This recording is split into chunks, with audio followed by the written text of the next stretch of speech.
안녕하세요. 광교고입니다. 오늘 주제는 삼성전자 왜 못 오를까입니다. 지난번 영상에서 한국 증시 왜 안 오를까를 말씀드렸는데 그 한국 증시가 못 오르는 이유에 여러 가지 이유가 있지만 또 가장 큰 이유 중에 하나가 삼성전자 때문에 그렇습니다.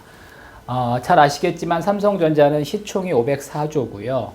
코스피의 약 25%를 차지합니다. 그래서 삼성전자가 못 오른다고 코스피가 못 오르는 것은 아니지만은 대개는 이제 삼성전자가 올라야지 코스피도 쉽게 잘 오릅니다. 근데 이제 최근에 이제 삼성전자가 이제 부진하다 보니까 뭐 코스피도 이제 못 오르는 가장 큰 이유 중에 하나입니다. 삼성전자는 그러면 왜 못 오를까요? 일단은 사업부별로 좀 분석을 해보면은, 일단 DX 사업부가 있습니다. 뭐 스마트폰하고 이제 가전이죠. 스마트폰은 뭐 안정적으로 잘 팔리고 있는데, 특히 뭐 AI폰 이런 것들이 최근에 잘 되고 있는데, 뭐 아이폰하고 경쟁하기가 사실은 상당히 버겁습니다. 그래서 뭐 그 대수 기준으로는 삼성이 더 많이 팔지만 실제로 수익은 거의 세계 스마트폰 시장의 70% 이상을 애플이 가져가거든요. 그리고 이제 가장 큰 문제는 젊은 세대들이 아이폰을 선호한다는 겁니다. 뭐 이제 성능에 큰 차이가 없지만 하여튼 젊은 세대들이 뭐 이제 터치감을 얘기하는 사람들도 있고 또 뭐 아이들 사이에 뭐 문화일 수도 있고요. 하여튼 뭐 여러 가지 이유가 있지만 아이폰은 뭐 이렇게 명품 같이 이제 여겨지고 과거에 이제 학생들이 중고등학생들이 뭐 노스페이스를 안 입고 가면은 뭐 왕따 당한다 이제 그런 분위기가 있었죠. 겨울에 그러니까 겨울 파카. 근데 이제 요즘은 뭐 노스페이스도 한물 같고요. 요즘 젊은 이들이나 이제 학생들 사이에는 아이폰을 안 쓰면 조금 그 후져 보이는 이제 그런 분위기가 있습니다. 근데 이게 이제 중요한 게 이 아이들이 사실은 성장을 하잖아요. 그러니까 지금 뭐 중장년층들은 거의 갤럭시를 쓰고 저희 집도 그렇습니다. 저희 집도 뭐 중장년들은 다 갤럭시 쓰는데 조카들이나 뭐 저희 아이나 다 아이폰 씁니다. 그래서 요것도 상당히 큰 문제이고요. 뭐 가전은 잘하고 있습니다. 근데 이제 가전이 원래 이렇게 수익이 높은 사업이 아니고요. 그리고 이제 삼성전자가 못 오르는 이유는 매출은 이제 DX가 더 큰데 실제로 이제 영업이익에 대한 영향은 이 DS가 더 큽니다. 그러다 보니까 이제 그 주가라는 거는 매출에 연동되는 게 아니라 이익에 연동되는 경향이 더 강하죠. 이익이 더 중요하죠. 그래서 이제 삼성은 뭐 전통적인 이제 메모리 강자지만 메모리 비즈니스는 굉장히 시클리컬합니다. 그래서 뭐 좋았다 나빴다 나빴다 좋았다 그러죠. 근데 이제 제 경험상으로는 그 메모리 호황이 8분기 이상 계속된 적이 없습니다. 제 경험으로는.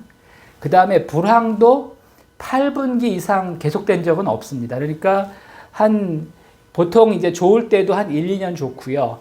나쁠 때도 한 1, 2년 나쁩니다. 그리고 이제 계속 이렇게 왔다 갔다 합니다. 그래서 이제 그 수익도 당연히 왔다 갔다 하고요. 주가도 왔다 갔다 할 수 없는 근본적인 원인은 여기 있습니다. 그리고 원래 이제 삼성은 메모리에서는 항상 최강자였는데 최근에 약간 분위기가 바뀌었죠. 그 AI용 HBM에서는 하이닉스가 이제 앞서가면서 그동안은 메모리에서는 확실히 독보적인 넘버원이었는데 이제부터는 SK 하이닉스랑 이제 경쟁을 해야 되는 그런 관계로 가고 있습니다. 그래서 예전에는 메모리에서 독보적이었지만 이제는 결코 독보적이지 않고 경쟁을 해야 하는 상황입니다. 최근 주가는 사실 이것 때문에 이제 가장 영향이 크고요. 비메모리는 삼성은 원래 이제 메모리 강자이기 때문에 비메모리는 아직까지 그렇게 비중이 크지는 않습니다. 그리고 꾸준히 성장하고 있고요. 그렇게 걱정할 필요가 없고 또 파운드리도 삼성 어떤 분들은 그렇게 얘기하죠. 삼성 왜 이렇게 TSMC보다도 못하냐. TSMC랑은 파운드리에서는 그 출발점이 다릅니다. 그러니까 뭐 TSMC는 원래부터 이제 파운드리 회사고요. 삼성전자는 메모리 회사죠. 그래서 그 원래부터 이제 출발점이 다르기 때문에 TSMC랑 이제 비교하기는 어렵고요. 사실은 과거에는 이제 파운드리가 그렇게 수익이 좋은 사업이 아니었는데 요즘 이제 시장이 바뀌고 있죠. 비메모리 시장이 커지면서 파운드리의 중요성이 커지고 파운드리의 수익성이 좋아졌습니다. 그래서 이제 TSMC는 지금 뭐 가장 잘 나가는 엔비디아랑 같이 가장 잘 나가는 단계고 삼성 파운드리는 아직 초기 단계입니다. 이게 이제 삼성 파운드리라는 게 이게 이제 비메모리를 하는 거거든요. 메모리는 뭐 원래부터 이제 그 종합 반도체 뭐 파운드리부터 설계, 파운드리까지 다 이제 종합 서비스를 하는 회사였죠.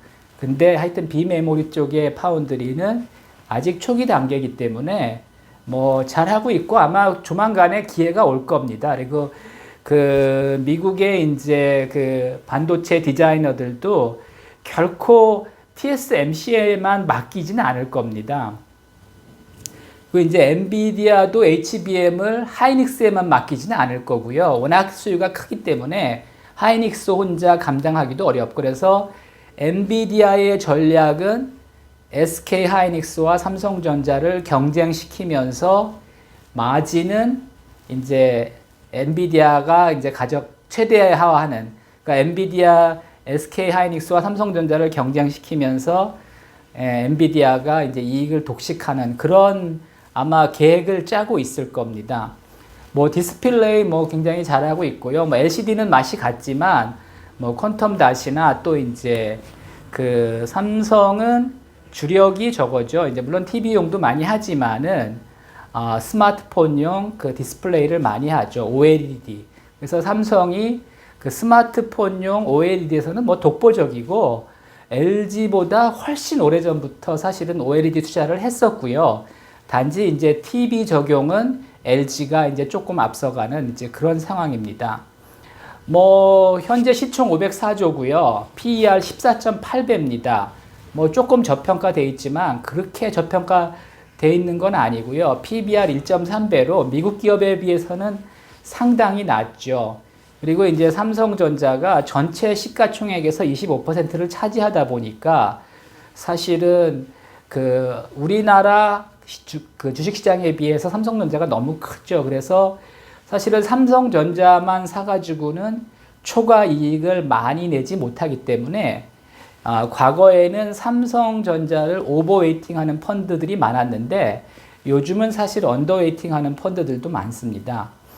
그럼에도 불구하고 우리나라에서 그 장기 차트가 우상향하는 주식은 삼성전자밖에 없습니다. 이제 월봉이나 주봉을 보시면 뭐 일봉이나 이제 주봉을 보면 왔다 갔다 하죠. 근데 이제 월봉이나 연봉을 보시면 삼성전자가 거의 유일무이합니다. 우리나라에서 이렇게 우상향하는 추세가 아직도 꺾이지 않았고요. 그래서 뭐 조만간에 다시 올라가는 거는 확실한데 그 예전 같지는 않습니다. 그리고 지금 이제 가장 큰 문제 중에 하나가 또 뭐냐? 노조입니다. 과거에는 노조가 없었는데 문재인 정권 때 노조가 생겼죠. 그래서 이게 당장 뭐 큰 영향을 주지는 않겠지만은 앞으로 아마 지속적으로 아마 노조가 주가에 영향을 줄 겁니다. 오히려 이제 현대차 노조는 그동안 뭐 계속 그랬기 때문에 그거는 이제 변수가 아니라 상수가 돼버렸는데 이제 삼성전자 노조는 최근에 생겼기 때문에 이게 앞으로도 상당히 큰 변수가 될 겁니다. 하여튼 뭐 여전히 우상향 추세는 유지하고 있고요. 조만간에 올라갈 수 있다고 봅니다. 근데 이렇게 시클리컬한 주식은 결국은 불황일 때 사서 호황일 때 팔아야죠. 지금 아마 삼성전자 물리신 분들은 대부분 아마 21년 주가 오를 때 반도체 경기 좋을 때 사신 분들일 겁니다. 저도 그때 이제 팔까 생각을 했었는데 아직까지 보유하고 저는 뭐 삼성전자 한 30년 정도 투자를 했습니다. 근데 그때 팔고 싶은 생각이 있었는데 저는 삼성전자를 그때까지는 굉장히 좋게 봤습니다. 그래서 뭐 시총 1조 달러도 가지 않을까 이런 생각을 가지고 있기 때문에 이제 안 팔았는데 결국은 꺾이고 말았죠. 그리고 이제 그 삼성전자가 이제 또 한 가지 안 좋은 거는 과거에도 이렇게 그 시클리칼했고 불황이 있었습니다. 근데 과거 불황기에는 다른 반도체들은 다 적자를 내더라도 삼성전자는 흑자를 냈었습니다. 근데 요번에는 뭐 하여튼 코로나랑 또 미중 갈등이 겹치면서 사실 상황이 굉장히 안 좋았는데 이게 이제 삼성전자까지 대규모 적자를 내는 그런 상황이 이제 벌어진 겁니다. 그래서 뭐 시클릭한 건 어쩔 수 없는데 과거랑 좀 이제 다른 상황이 나타난 겁니다. 그래서 과거에는 뭐 하이닉스는 원래 적자나다 계속 그랬습니다. 근데 삼성전자는 그 안 좋을 때도 흑자를 냈었는데 이번에는 이제 대규모 적자를 내면서 약점이 노출된 거죠. 그래서 이제 크게 보시면 그 젊은 세대들이 아이폰을 선호한다. 그 다음에 이제 반도체 원래 시클리칼한데 과거보다 하여튼 그 폭이 커졌다. 거기에 하여튼 HBM 쪽에서는 SK 하이닉스와 이제 본격적으로 경쟁을 해야 되는 시대에 접어들었고요. 하여튼 노조가 앞으로 뭐 주가에는 상당히 안 좋은 영향을 미칠 겁니다. 참고하시기 바랍니다.